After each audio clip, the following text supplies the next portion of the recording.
Good morning. Good afternoon na pala. So, it's 5th day of January 2026 and simulan natin yung diet.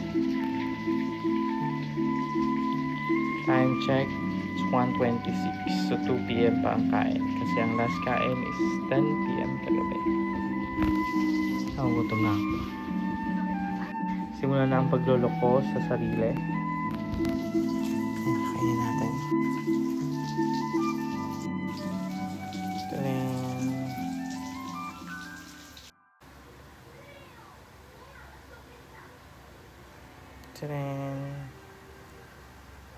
Time check, it's 1:30.